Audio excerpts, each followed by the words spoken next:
औज़ुबिल्लाहिमिनश्शैतानिर्रजीम बिस्मिल्लाहिर्रहमानिर्रहीम। अस्सलामुअलैकुम dear aspirants. क्या आपने कभी सोचा है कि जिस हम पाकिस्तान की इकॉनमी को हम हर साल वेंटिलेटर पर देखते हैं कि हमें हर दफ़ा कहते हैं हमारा मुल्क डिफ़ॉल्ट हो रहा है, डिफ़ॉल्ट हो रहा है, वो आखिर डिफ़ॉल्ट हो क्यों नहीं जाता? या हम हमारी इकानमी जिसको हम वेंटिलेटर पर देखते हैं वो मर क्यों नहीं जाती? और इससे भी अहम सवाल ये है कि वो ठीक क्यों नहीं होती? CSS के एक इम्तिहान में पाकिस्तान इकॉनमी सिर्फ एक टॉपिक नहीं बल्कि एक पहेली है जिसमें हर उम्मीदवार उलझ जाता है। कभी बेल आउट पैकेजेस, कभी ट्रेड डेफिसिट, कभी फिस्कल डेफिसिट, कभी बैलेंस ऑफ पेमेंट क्राइसिस, कभी डिफॉल्ट का खतरा, कभी करंट अकाउंट डेफिसिट और कभी सर्कुलर डेप्थ।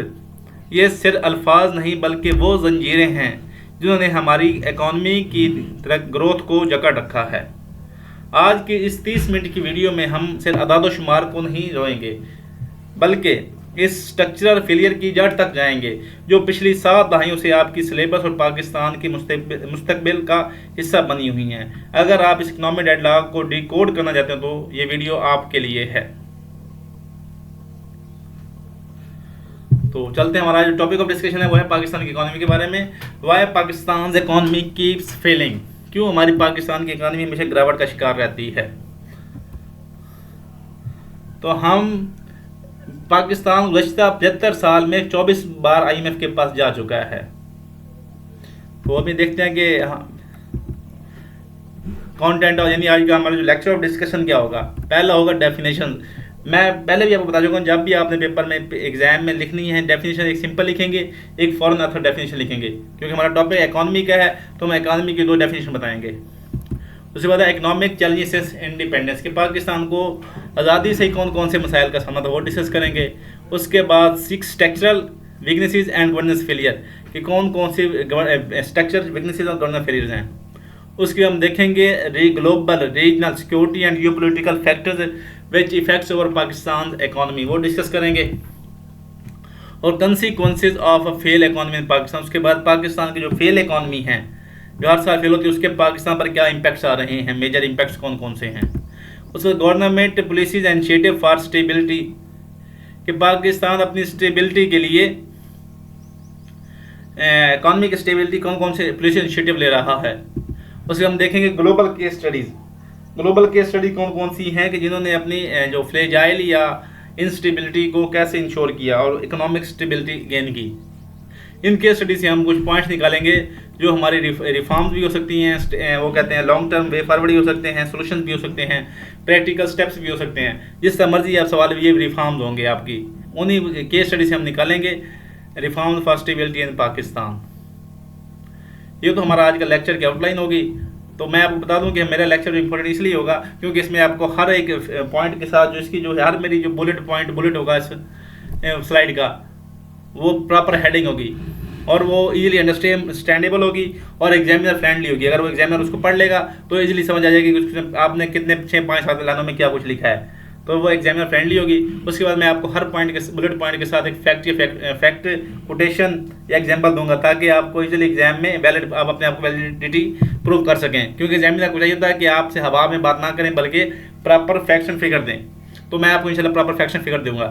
तो वीडियो पे अगर आप हमारे चैनल पर न्यू हैं तो हमारे चैनल को सब्सक्राइब कर लें और हमारी वीडियो अगर आपको लाइक आए तो पसंद करें, पसंद आए तो इसको लाइक करें, अपने दोस्तों के साथ शेयर करें जो पाकिस्तान के इकॉनमी के लेक्चर पे काफ़ी उलझ चुके हैं। तो ये इंशाल्लाह ये वीडियो उनके लिए बेहतरीन सोल्यूशन होगी। उसके बाद कमेंट सेक्शन में बताएं कि आपको वीडियो कैसी लगी और इसको मज़ीद कैसे इंप्रूव मैं कर सकता हूँ ताकि आपको आपकी आसानी के लिए उसमें वो इम्प्रूवमेंट्स लेके आऊँ। और अब मैं बताएं कि आपको कौन से नेक्स्ट टॉपिक पे वीडियो चाहिए, इंशाल्लाह मैं वो आपके लिए इसी तरीके से आपको तैयार देंगे ताकि आपको इजीली अंडरस्टैंड कर सकें। और आपको फैक्ट्स बुक यहीं से तैयार करने की जरूरत नहीं है, जब आप एक लेक्चर लेंगे तो आपको इसका फैक्ट्स भी मिल जाएंगे, सिर्फ हेडिंग्स नहीं मिलेंगी, आपको फैक्ट्स भी एंड फिगर्स भी मिलेंगे और आपको इजीली समझाया जाएगा पॉइंट को।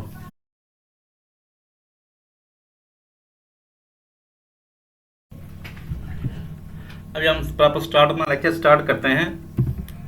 सबसे पहले डेफिनेशन, जैसे मैंने कहा कि आपने इकॉनमी की आपने डेफिनेशन 2 पेपर में लिखनी है। जब भी अपने पेपर अटैम्प्ट करना है उसमें किसी टर्म की 2 डेफिनेशन लिखनी है। तो हम डिस्कस करते हैं simple definition of economy. Economy is the system of production, distribution and consumption of the goods and services in a society, in a state, in a continent is called economy. System of production, distribution and consumption of a goods and services in a society, state या सब continent, ठीक है, is called economy. और अभी देखते हैं आदम Smith. आदम Smith तो वो हैं जिन्होंने वेल्थ फाउंडेशन लिखी, जिसने कैपिटलिज्म का कंसेप्ट दिया था। उनके मुताबिक क्या है, a economy is a system by which people earn their livings. An economy is a system by which people earn their livings. ठीक हो गया, ये सिंपल डेफिनेशन होगी। अभी हम सीधा अपने पॉइंट्स की तरफ चलते हैं। Economic challenges since independence. Pakistan को कौन कौन से चैलेंज हैं इंडिपेंडेंस से? जो सबसे पहला जो वो था चैलेंज था, वो था dependence on foreign aid. US, IMF, Saudi Arabia, क्या में पाकिस्तान के बाद से मैशत बैरूनी इमदाद और कर्ज़ों पर इंसार करती रही है, जिसमें अमेरिका, आईएमएफ, सऊदी अरब और चीन शामिल हैं। ये डिपेंडेंस वक्ती स्टेबिलिटी तो फराहम करती है, मगर खुद इंडिपेंडेंस को कमज़ोर करता है। नतीजा पुलिसी साजी बैरूनी दबाव के ज़ेर असर आ जाती है और पायदार मैशी तरक्की का हसूल मुमकिन हो जाता है। दूसरा पॉइंट है पावर एक्सपोर्ट डाइवर्सिफिकेशंस। पाकिस्तान की एक्सपोर्ट्स महदूद और चंद शोबों खुसूसन टेक्सटाइल तक महदूद हैं, जिससे ग्लोबल मार्केट में जो उसकी कम्पिटिटिवनेस है वो कम हो जाती है। एक्सपोर्ट्स में ग्रोथ की कमी के बहस मैशत आलमी तलब या कीमतों में तब्दीली से मुतासर होती है। ये सूरत यार हमारे फॉरेन एक्सचेंज के मसाइल और ट्रेड डेफिसिट को बढ़ाती है। तो इसका वो कहता है कि Pakistan exports are heavily concentrated in textiles unlike diversified economy such as Vietnam. के पाकिस्तान के टेक्सटाइल पे कंसंट्रेटेड है, वियतनाम की तरह वो ग्लोबल ट्रेड डेटा कंपैरिजन करते हैं। दूसरा पॉइंट है population growth resource stress. Pakistan में तेजी से बढ़ती हुई आबादी तालीम, सेहत, पानी और रोजगार के मसाइल बढ़ा रही है। ये आबादी दबाव ये पॉपुलेशन का प्रेशर माइशत की इस्तात से ज़्यादा है, जिसके बहस गुर्बत, बेरोजगारी और सोशल इंस्टेबिलिटी में इजाफा होता है। तो पॉपुलेशन ग्रोथ भी शुरू से ही मसला रहा है। Pakistan is among the fastest growing populations, putting pressure on infrastructure and services. Pakistan is among the fastest growing populations, putting pressure on infrastructure and services. और ये कौन कह रहा है? ये यूएन पॉपुलेशन रिपोर्ट कह रही है। उसके बाद है unequal regional development, east and west Pakistan, no Punjab and Balochistan. Pakistan में रीजनल तरक्की का अदम तवाज़ुन एक तारीखी मसला बन रहा है, जिसने मशरकी और मगरबी पाकिस्तान के दरमियान बड़ा फासला यानी फ़र्क पैदा किया और बल आखिर 1947 की अलहदगी का सबब बने। आज भी पंजाब और बलोचिस्तान जैसे सूबों के दरमियान तरक्की का फ़र्क मौजूद है, जो नेशनल इंटीग्रेशन और स्टेबल ग्रोथ के लिए खतरा है। तो इसका फैक्ट नोट कर लें। Economic disparities between East and West Pakistan were a major cause of 1971 separation of East Pakistan. Economic disparities between East and West Pakistan were a major cause of 1971 separation of East Pakistan. But a chronic trade deficit. Pakistan मुसलसल trade deficit का शिकार रहा है, जहां exports से ज़्यादा हैं। इसकी बुनियादी वजूहात कमज़ोर इंपोर्ट डिपेंडेंस और इंडस्ट्रियल बिजनेस है। ये सारा यानी जो क्रॉनिक ट्रेड डेफिसिट है फॉरेन रिजर्व को कम करता है और मैशत को बैरूनी कर्जों पर मज़ीद इन्हिसार करने पर मजबूर करता है। Trade imbalance contributes to recurring balance of payments crisis and IMF interventions. Trade imbalance contributes to recurring यानी हासिल करना balance of payment crisis and IMF intervention. और ये कौन कह रहा है? इकोनॉमिक एनालिसिस की रिपोर्ट कह रही है। उसके बाद नंबर 5 जो चैलेंज है, इकोनॉमिक चैलेंज है इंडिपेंडेंस से, वो है weak human capital. Pakistan ranked 161/191 human development index 2024। Pakistan का ह्यूमन कैपिटल कमज़ोर है, जहां तलीम, सेहत और स्किल की नुमायां कमी है। Less human development index ranking इस बात की अक्कासी करती है कि ह्यूमन कैपिटल का मेयार के मुताबिक तैयार नहीं हो पा रहे, जिसकी वजह से हमारी इकोनॉमी कमज़ोर है और इकोनॉमिक क्राइसिस का चैलेंज सामना कर रही है। Countries investing in human capital achieved rapid growth, highlighting Pakistan gap. Countries investing in human capital like South Korea achieved rapid growth। तो पाकिस्तान को इससे सीखना चाहिए कि वो भी अपने ह्यूमन कैपिटल में इन्वेस्टमेंट करे। ये किसने कहा? ये ग्लोबल केस स्टडी है। इकोनॉमिक इंडिपेंडेंस को जो 6 मसाइल थे जिनको इकोनॉमी ने ज़ाहिर कर दिया। अभी हम देखते हैं कौन से मसाइल हैं। अभी हम देखते हैं 6 स्ट्रक्चरल चैलेंजेस कौन कौन से हैं पाकिस्तान को। सबसे पहला है वो है narrow tax base, only 1% of population page income tax. Pakistan का टैक्स सिस्टम शदीद इम्बैलेंस का शिकार है, जहां सिर्फ 1% आबादी इनकम टैक्स अदा करती है, जबकि बड़ी माशत डॉक्यूमेंटेड है। इनफॉर्मल इकोनॉमी पे हमने लेक्चर बनाया है, आप हमारी वीडियो प्लेलिस्ट में जाकर देखेंगे तो इंशाल्लाह आपको मिल जाएगी, और वो डिटेल के साथ बताया गया इनफॉर्मल इकोनॉमी के बारे में। इस कमज़ोर टैक्स बेस की वजह से हुकूमत को कर्जों पर इन्हिसार करना पड़ता है। तरक्याती अखराजात वो कम हो जाते हैं, क्योंकि जब अर्निंग नहीं होती तो हम लगाएंगे कहाँ से, और हमारी जो इकोनॉमिक सॉवरेनिटी है वो भी मुतासर होती है। तो इसका फैक्ट नोट कर लें। इन financial year 2024-25 Pakistan targeted massive tax increase 40%, showing existing taxpayer are overburdened instead of expanding base। Pakistan targeted massive tax increase approximately 40%, showing existing taxpayers are overburdened instead of expanding base। और ये किसकी report है? ये र्यूटर्स की है, REUTERS र्यूटर्स। Tax base का issue है। Number 2 है over reliance on agriculture and textile. Pakistan की मशत चंद ट्रेडिशनल सेक्टर्स पर, यानी ट्रेडिशनल सेक्टर लाइक एग्रीकल्चर और टेक्सटाइल पर हद से ज़्यादा इन्हिसार करती है, जिसके बहस हमारी इकोनॉमिक ग्रोथ में कमी पैदा होती है। ग्लोबल मार्केट्स में कीमतों के उतार चढ़ाव या मौसमी तब्दीलियों के बराह रास्त माशत को मुतासर करती हैं, क्योंकि पहला हमारा एग्रीकल्चर है, वो क्लाइमेट चेंज से भी इम्पैक्ट होता है। उसके बाद हमारी जो फर्टिलाइजर होते हैं वो इम्पोर्ट बेस होती हैं, वो भी इम्पैक्ट होते हैं। तो इसका फैक्ट नोट कर लें। Climate shocks like floods repeatedly hits agriculture, showing vulnerability of over reliance. जो एग्रीकल्चर में हम करते हैं तो उससे शॉक्स जो फ्लड होते हैं वो हमें इम्पैक्ट करते हैं। नंबर 3 है import dependency, fuel, machinery, food. Pakistan energy, machinery और हत्ता के खुराक के लिए भी इंपोर्ट्स पर डिपेंडेंट है, जिससे ट्रेड डेफिसिट बढ़ता है और फॉरेन रिजर्व्स जो हैं वो ज़खायर कम होते हैं।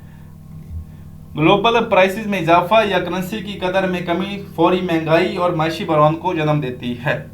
ये भी हम इंपोर्ट बेस्ड डिपेंडेंसी है।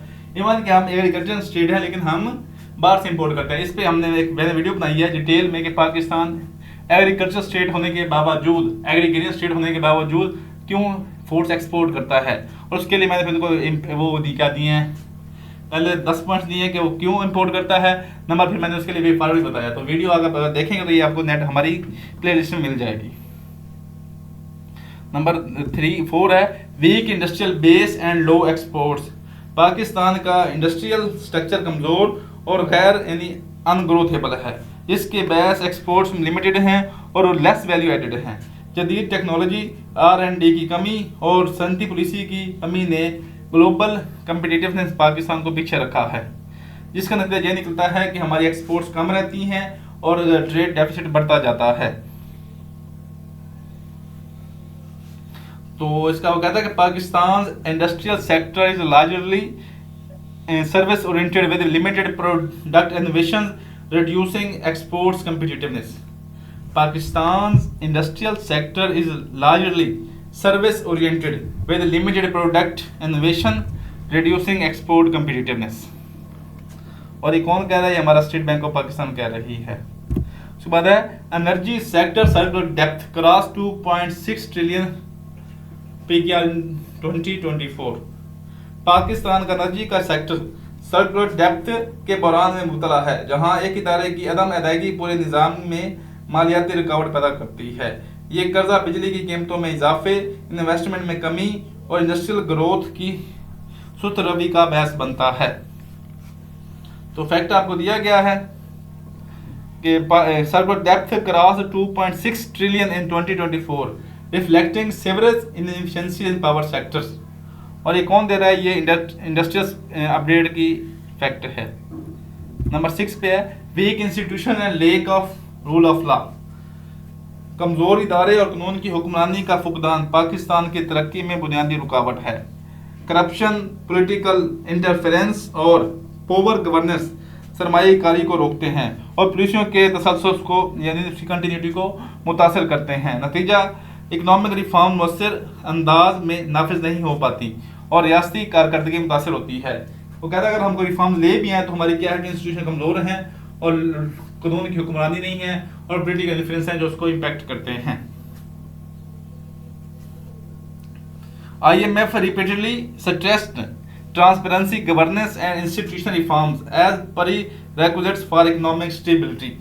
IMF repeatedly यानी काफी बार कह चुका है, स्ट्रेस जोर दिया है, ट्रांसपेरेंसी लेके आओ, गवर्नेंस गुड गवर्नेंस पे फोकस करो और institution reforms as prerequisites for economic stability in Pakistan. और ये कौन कह रहा है? ये रॉयटर्स की रिपोर्ट कह रही है। 6 स्ट्रक्चरल चैलेंजेस जो कि पहले आप अगली स्लाइड पे जाने से पहले हमें कोई से 4 इकोनॉमिक चैलेंजेस बताएं जो पाकिस्तान इंडिपेंडेंस से फेस कर रहा है। कोई से 4 वो चैलेंजेस बताएं। ये तो 6 स्ट्रक्चरल वीकनेसेस हैं पाकिस्तान में, वो तो मैंने बता दिए हैं। अभी मैंने पिछली जो स्लाइड में बताया कि कोई से 4 economic challenges independence Pakistan, comment section में लिखें। अगला देखते हैं governance and policy failures.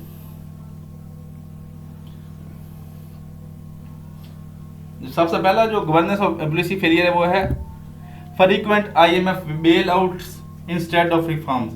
Pakistan बार बार IMF प्रोग्राम पर इन्हिसार करता है जो कहता है कि आर्जी स्टेबिलिटी तो लेते हैं मगर बुनियादी रिफॉर्म्स को मौखर कर देते हैं। इस मुसलसल इन्हिसार से माशर खुद कफील नहीं हो पाती, सख्त शराइत अवाम पर बोझ डालती हैं।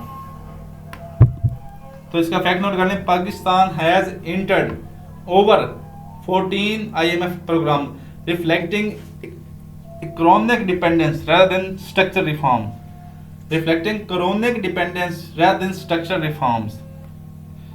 इसके बाद है सब्सिडी मिसमैनेजमेंट सर्कुलर डेप्ट।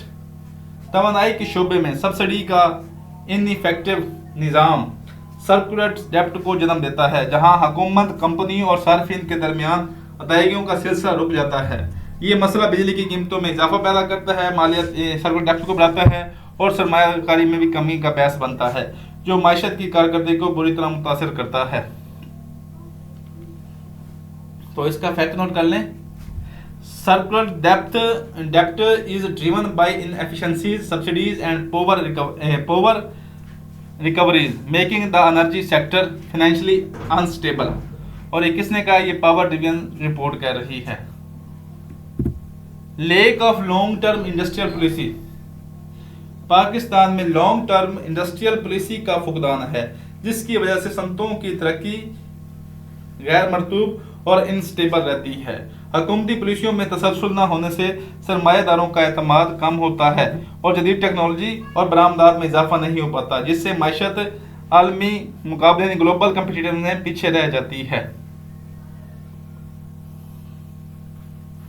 तो इसके बारे में फैक्ट नोट कर लें, पाकिस्तान लेक से coherent industrial strategy leading to low value exports and weak innovation ecosystems. उसके बाद है inefficient state owned enterprises losses 1.3 trillion PKR annually. इन सरकारी इदारे लाइक जो स्टेट ऑन एंटरप्राइजेस हैं, जैसे हमारे पास डेस्टो हैं, नेपरा है, पेट्रोल PSO है, OGDC है, PI तो प्राइवेटाइज हो गया, स्टील मिल है उसके बाद जो हमारे TMAs हैं या जो मोटरवेज हैं, जो भी हैं स्टेट इंटरप्राइजेज, वो इनएफिशिएंट हैं। और उसमें क्या है, सियासी उसकी वजूहत क्या है, पहले तो है पहले इनएफिशिएंट है, दूसरा पॉलिटिकल इंटरफेरेंस है, और तीसरा करप्शन और भारी माली नुकसान का शिकार हैं। ये इदारे कौमी खजाने पर बोझ बन चुके हैं और हर साल खरबों रुपए का खसारा पैदा करते हैं, जिससे मालियाती यानी फिस्कल डेफिसिट पैदा होता है और तरक्याती मंसूबों के लिए वसाइल कम हो जाते हैं। जो डेवलपमेंट प्रोजेक्ट हैं उनके लिए बजट कम हो जाता है। उसके बाद political instability, policy reversals. Pakistan में पॉलिटिकल इंस्टेबिलिटी के पास पॉलिसियों में तसलसल नहीं रहता, जिससे इकोनॉमिक रिफॉर्म्स अधूरी रह जाती हैं। अगर एक हुकूमत ने इकोनॉमिक रिफॉर्म बनाए भी हैं तो दूसरी आगे उसको रिवर्स कर देगी, क्योंकि उसके अपने इंटरेस्ट हो गए। तो इसलिए वो कहता है कि ये हुकूमतों की तब्दीलियों के साथ ही पोजीशन बदल जाती हैं, जिससे सरमायाकारी मुतासर होती है और लॉन्ग टर्म प्लानिंग नाकाम हो जाती है। वो कहता है कि power inconsistency discourage foreign direct investment and reduce economic credibility. Policy inconsistency discourages foreign direct investment and reduce economic credibility. और ये कौन कह रहा है, ये global investor risk investment assessment कह रहा है, ग्लोबल इन्वेस्टर रिस्क असेसमेंट की रिपोर्ट कह रही है। नंबर 6 है corruption and elite capture of the economy. Pakistan में करप्शन और एलीट कैप्चर यानी अशरफिया का माशी वसाइल पर कब्जा तरक्की की राह में बड़ी रुकावट है।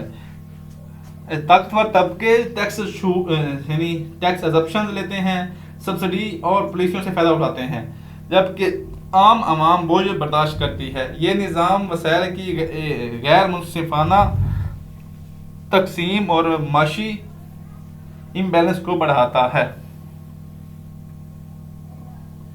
According to IMF, corruption in Pakistan is a persistent and aggressive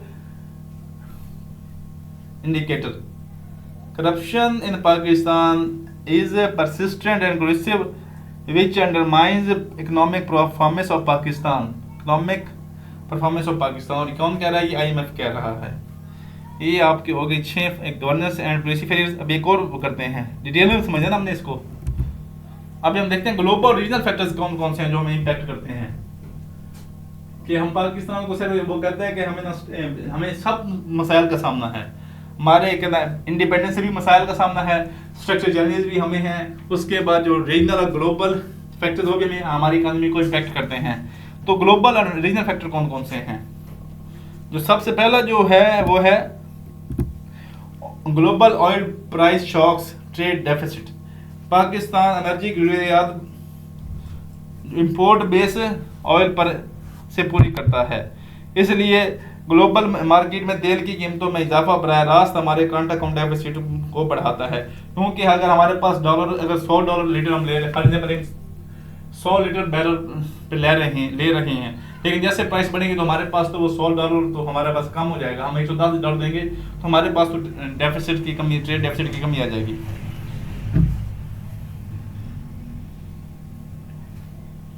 number ये है, इसके नतीजे में ज़ाहिर कम हो जाते हैं, करेंसी दबाव का शिकार रहती है और महंगाई में इजाफा होता है, जो माशत को इंस्टेबिलिटी की तरफ ले जाता है।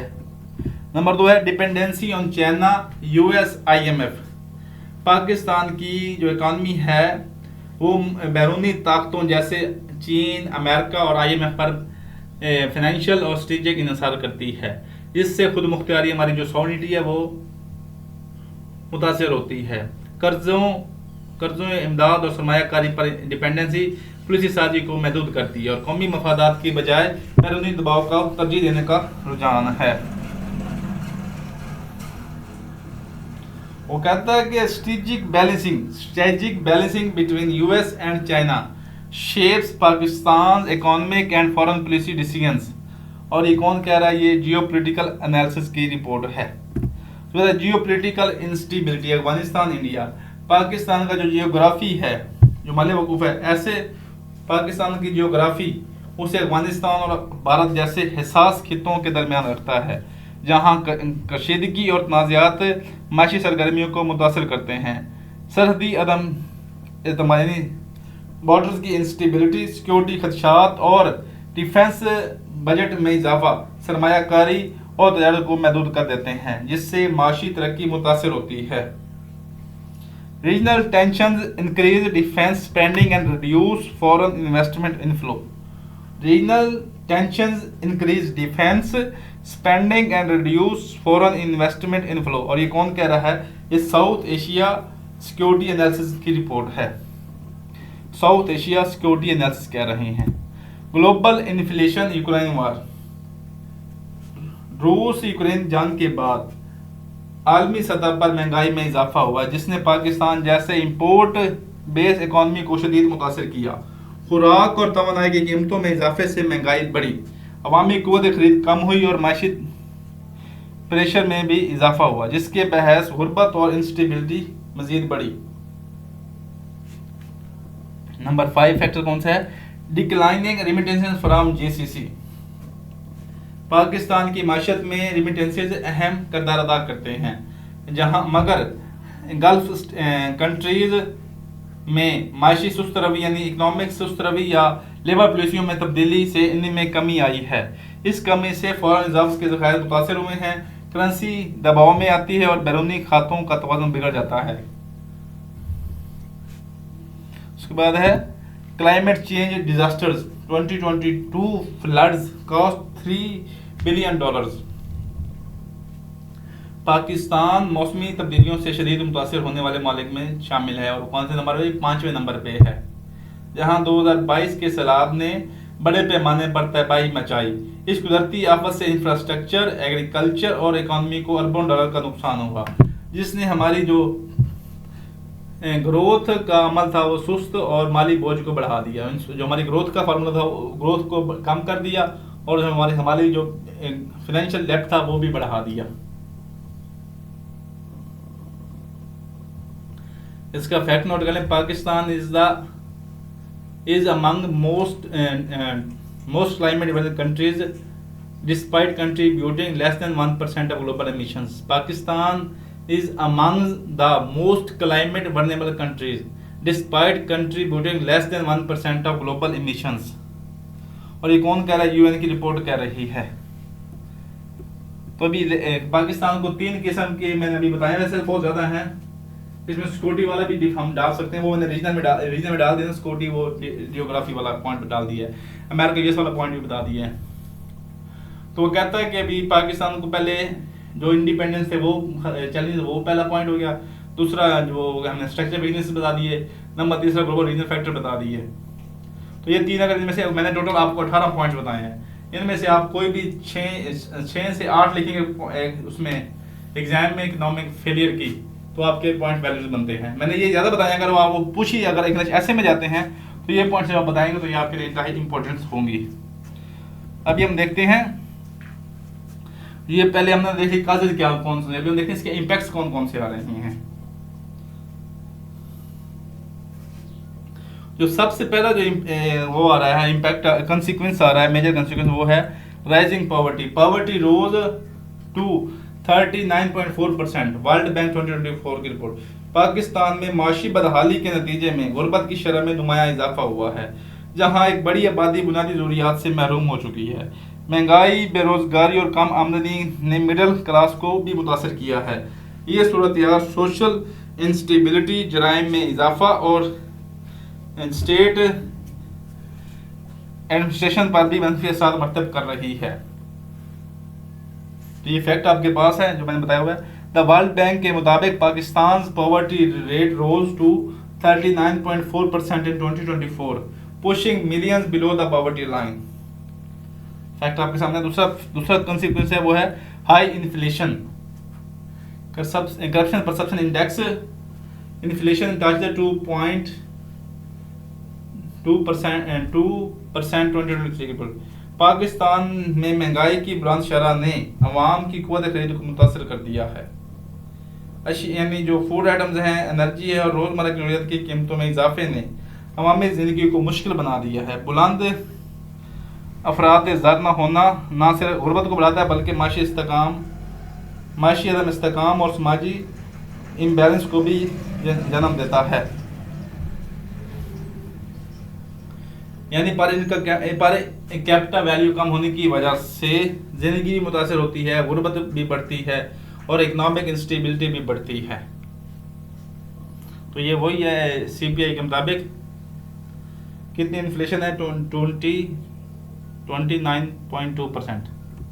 उसके बाद है डेप्थ टू GDP रेशियो 74%।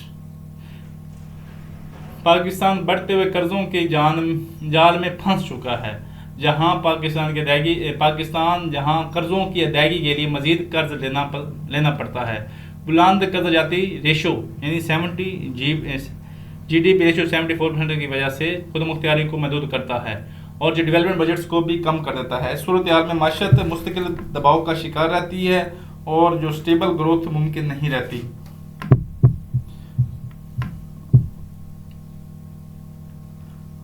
तो ये इसका वो पॉइंट दिया कि फैक्ट आपके पास है कि GDP की रेशियो 74% है। मेरे मतलब ये अच्छा स्टाइल है कि आपको फैक्ट भी मिल रहा है और सर पॉइंट भी मिल रहा है। उसके बाद है brain drain. Over 1 million Pakistani immigrated 2023 for job, bureau of immigration.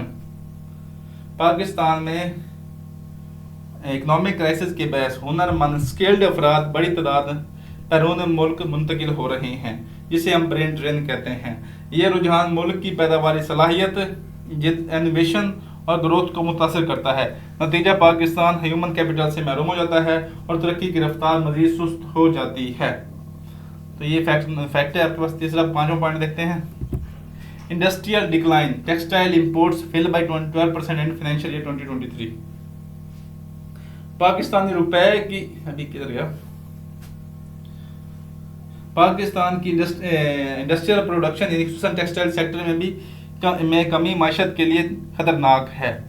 Economic crisis, energy crisis, बुलंद लागत यानी हाई प्रोडक्शन कास्ट और इनकंसिस्टेंसी ऑफ इंडस्ट्रियल पॉलिसी ने सनतों को मुतासर किया है। इस कमी से हमारी एक्सपोर्ट्स, रोजगार और मुकाबला पर भी बुरे असर पड़े हैं।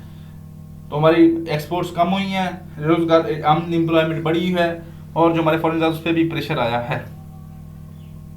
तो ये जो हमारा टेक्सटाइल एक्सपोर्ट फिल वाला है वो ये आपके पास फैक्ट हो गया।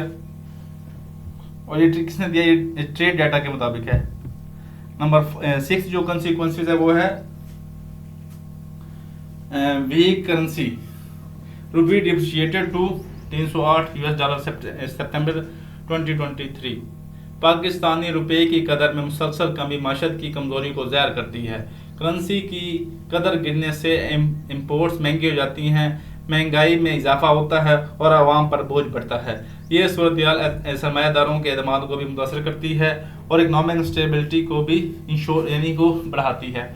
इकनॉमिक इंस्टेबिलिटी को भी बढ़ाती है। तो आपके पास फैक्ट है कि पाकिस्तान में जो रुपया है वो कब से, ये इसका एग्जाम्पल है। पाकिस्तानी रुपी डिप्रिशिएटेड टू अराउंड 308 रुपए पर $US इन सितंबर 2023 और ये रिफ्लेक्टिंग एक्सटर्नल सेक्टर प्रेशर। और ये कौन कह रहा है, ये स्टेट बैंक ऑफ पाकिस्तान कह रहा है। पहले हमने डेफिनेशन की, फिर कंसिक्वेंसेस देखे इकोनॉमिक इंस्टेबिलिटी के या फेलिंग इकोनॉमी के। अभी हमने उसके कंसिक्वेंसेस देख रहे। अभी हम देखते हैं गवर्नमेंट ऑफ पाकिस्तान की तरफ से ली गई पॉलिसीज और इनिशिएटिव्स ताकि स्टेबिलिटी हासिल कर सकें। जो पाकिस्तान को सबसे पहला आसान काम नजर आता है वो है IMF bail out packages, wide default but short term. Pakistan ने 2023 और 24 में IMF से $3 अरब का स्टैंड बाई अरेंजमेंट हासिल किया ताकि डिफॉल्ट से बचा जा सके। SBS स्टैंड बाई अरेंजमेंट होता है, SBS स्टैंड बाई अरेंजमेंट होता है। इस पैकेज ने जो हमारे फॉरेन रिजर्व के ज़खायर को भी सहारा दिया, मगर इसके साथ साथ शराइत भी लगाई, जैसे टैक्स बढ़ाना, सब्सिडी कम करना शामिल थी। ये वक्ती इसका काम फराम करता है मगर मुस्तबिल माशी असरात के बगैर हल नहीं किया जा सकता। तो कितना 2024 में 3 बिलियन का स्टैंड बाई एग्रीमेंट लिया था।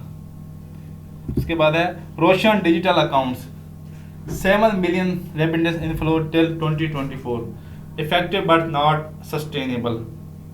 रोशन डिजिटल अकाउंट्स ने ओवरसीज पाकिस्तानियों को बराह रास्त सरमायाकारी और रेमिटेंसेस को भेजने का मौका दिया पाकिस्तान में, जिससे फॉरेन एक्सचेंज में इजाफा हुआ। ताहम ये स्कीम मुस्तकिल बुनियादों पर माशी मसाइल का हल नहीं कर सकती, क्योंकि ये बैरूनी रकूम पर इन्हसार करता है, यानी रेमिटेंसेस पर है। अगर कोई ना भेजे तो कहाँ ये ग्रोथ करेगा। तो ये इसका फैक्ट मैंने दिया 7 मिलियन रेमिटेंसेस इनफ्लो टिल 2024। तो sustain special investment facilitation council, special investment facilitation council attracted GCC investment pledge Saudi 25 billion, UAE 10 million, yet implementation slow.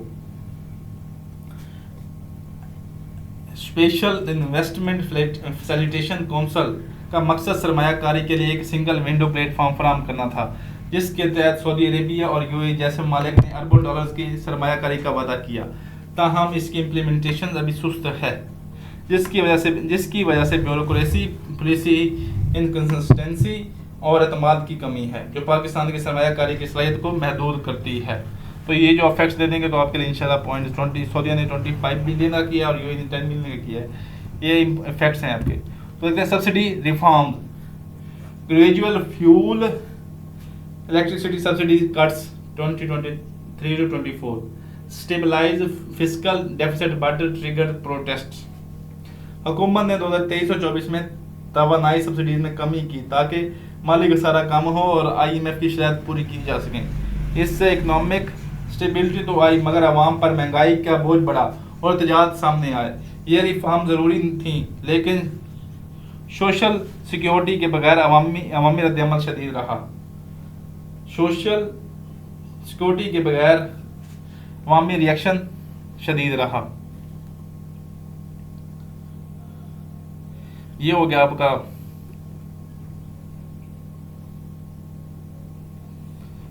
ये आपकी गवर्नमेंट पॉलिसीज होगी। अभी हम देखते हैं केस स्टडीज जिन्होंने अपनी रिकवरी की है, इंस्टेबिलिटी से रिकवरी की तरफ आए। तो इसमें सबसे पहले जो हमारे पास केस स्टडी है वो है तुर्की, 2010 से 2010 के दरमियान अपने आप को रिकवर कर गया। क्राइसिस थे, फिर IMF रिफॉर्म लिए, फिस्कल डिसिप्लिन लिया, GDP ट्रिपल कर ली उन्होंने। तुर्की ने 2001 के शदीद माली बहरान के बाद एक जामिया रिफॉर्म प्रोग्राम अपनाया, जिसमें IMF की निगरानी में माली डिसिप्लिन, बैंकिंग सेक्टर की रिफॉर्म्स और करेंसी को मुस्तकिब करना शामिल था। हुकूमत ने खसारे को कम किया, टैक्स नेट बढ़ाया और एक्सपोर्ट्स को फ़रोग दिया, ख़ास तौर पर इंडस्ट्रियल प्रोडक्ट्स। इसके साथ साथ प्राइवेटाइजेशन और FDI को भी बढ़ाया। इन स्टेप्स के नतीजे में माशत में तेज़ी से बेहतरी आई, अफराद इन ह्यूमन कैपिटल बढ़ा और रोज़गार के मौके भी बढ़े। 2010 तक तुर्की की माशत 3 गुना बढ़ गई थी, जो इस बात का सबूत है कि मजबूत पॉलिसी साजी, सियासी इस्तेक़ाज़म और रिफॉर्म्स का तसलसल माशी बहाली के लिए अहम हैसियत रखता है। तो इसका फैक्ट नोट कर लें, तुर्की GDP ग्रोन होता है ना, तो Turkey GDP grew from 273 billion dollars in 2002 to over 770 billion dollar by 2010।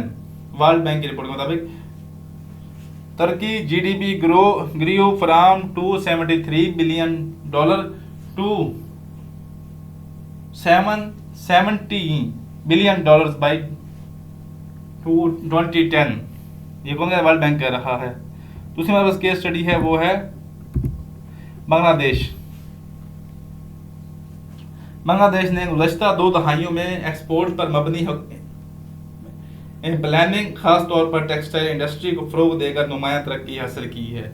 इसके साथ साथ बैरून मुल्क अफराद मकाम की रेमिटेंसेस ने ज़र मुकाबला के ज़खायर को भी मजबूत किया है।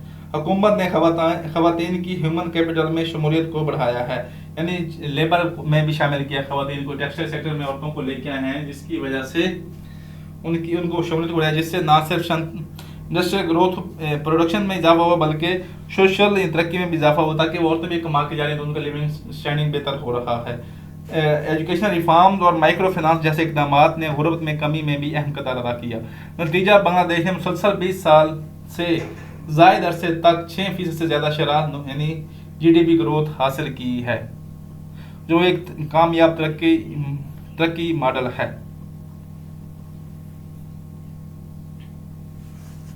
तो इसका फैक्ट नोट कर लें, Bangladesh maintain GDP growth about 6% annually for nearly 2 decade. 2 साल यानी 20 सालों में जो बांग्लादेश ने अपने आप की जो GDP ग्रोथ है वो 6% से प्लस रखी है, और पाकिस्तान हमेशा 2 से 3% GDP ग्रोथ कर रहा होता है। और ये कौन कह रहा है? ये वर्ल्ड बैंक की रिपोर्ट कह रही है। ये हमारी केस स्टडीज होगी। अभी इनमें से जो कौन से स्टेप्स लिए इन्होंने ताकि हमारी पाकिस्तान भी इकोनॉमिक स्टेबिलिटी हासिल कर सके। सबसे पहला जो है वो है broaden tax base, bring retail and agriculture sector under tax net. Pakistan की माशरत का सबसे बड़ा मसला महदूद टैक्स नेट है। यहाँ बड़े शोबे जैसे रिटेलर है, रियल एस्टेट सेक्टर है, एग्रीकल्चर है, मुकम्मल तौर पर डॉक्यूमेंटेड इकॉनमी नहीं है। अगर इन शोबों को टैक्स नेट में लाया जाए तो ना सिर्फ हमारी अर्निंग बढ़ेगी बल्कि माली खुदमुख्तारी में भी इजाफा होगा। नंबर 2 है reform state owned enterprises, privatize PIA, Pakistan Steel, डेस्टोज, नेपरा एक्सेट्रा। सरकारी इदारे जैसे PIA और पाकिस्तान स्टील मिल जैसे मुसलसल खसारे का बहस हैं जो कौमी खजाने पर बोझ बनते हैं। इन इदारों की प्राइवेटाइजेशन या रिफॉर्म्स के जरिए ना सिर्फ जो फिस्कल डेफिसिट कम किया जा सकता है बल्कि कारकर्दगी और ट्रांसपेरेंसी भी बढ़ाई जा सकती है। उसके बाद है invest in energy mix, energy के सेक्टर में तवाज़ुन पैदा करना इंतहाई ज़रूरी है, क्योंकि पाकिस्तान महंगे इंपोर्टेड फ्यूल पर इन्हसार करता है कि पाकिस्तान जितने भी हैं, पाकिस्तान एनर्जी 60% जो एनर्जी है वो तेल पे और LNG पे वो एनर्जी पैदा करता है, तो सब बहुत महंगी होती है। रिन्यूएबल एनर्जी रिसोर्सेज जैसे सोलर है, विंड है और हाइड्रो में सरमायाकारी ना सिर्फ लागत कम करेगी बल्कि तवानाई के बुरान को भी ख़त्म करेगी। नंबर है स्ट्रेंथन इंस्टीट्यूशन, FBR SECP। मजबूत इदारे किसी भी मैशत की रीढ़ की हड्डी होते हैं। पाकिस्तान में FBR और SECP की कारकर्दगी को बेहतर बनाकर टैक्स वसूली, रेगुलेटरी ट्रांसपेरेंसी और सरमायाकारी के माहौल को बेहतर बनाया जा सकता है।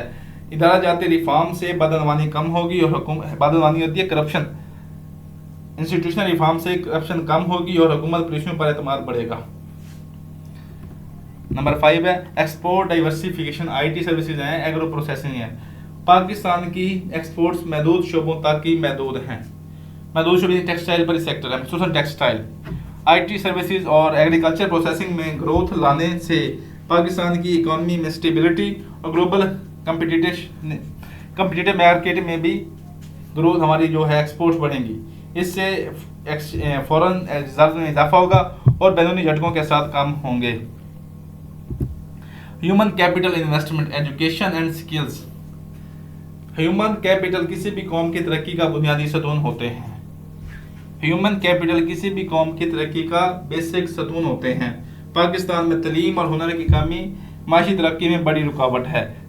एजुकेशन होगी, स्किल डेवलपमेंट होगी और सेहत के शोबों में सरमायाकारी से हमारा ह्यूमन कैपिटल की पैदावार में इजाफा होगा और बेरोजगारी कम होगी और मैशत को भी लॉन्ग टर्म स्टेबिलिटी हासिल होगी। नंबर 7 है insured political consensus on long term policies. सियासी यानी पॉलिटिकल इंस्टेबिलिटी और पुलिसों में इनकंसिस्टेंसी पाकिस्तान की मैशत को कमज़ोर करती है। लॉन्ग टर्म इकोनॉमिक रिफॉर्म्स के लिए पॉलिटिकल पार्टी कंसेंसस बहुत ज़रूरी है ताकि पॉलिसियों में तसल्सल बरकरार रह सके। ये इस्तेकाम सरमायाकारी को भी फ़रोग देगा और मैशत को भी मजबूत बुनियाद फराहम करेगा। ये जो पॉलिटिकल कंसेंसस और लॉन्ग टर्म इकोनॉमिक पॉलिसीज होगा, इससे क्या होगा, ये हमारे इकोनॉमिक स्टेबिलिटी को भी इंश्योर करेगा, FDI को भी बढ़ाएगा। तो ये थे हमारे रिफॉर्म और स्टेबिलिटी पाकिस्तान। तो ये अगर आप ये पूरा लेक्चर देख लेते हैं तो ये ऐसे आपका इकोनॉमी के बारे में पूरा क्वेश्चन तैयार हो जाता है इकोनॉमी के टॉपिक पे। तो मैं उम्मीद करता हूँ कि आपको मेरी ये वीडियो पसंद आई होगी। अगर पसंद आई तो इसको लाइक करें, हमारे चैनल को सब्सक्राइब करें और अपने दोस्तों के साथ शेयर करें। वीडियो देखने के लिए शुक्रिया।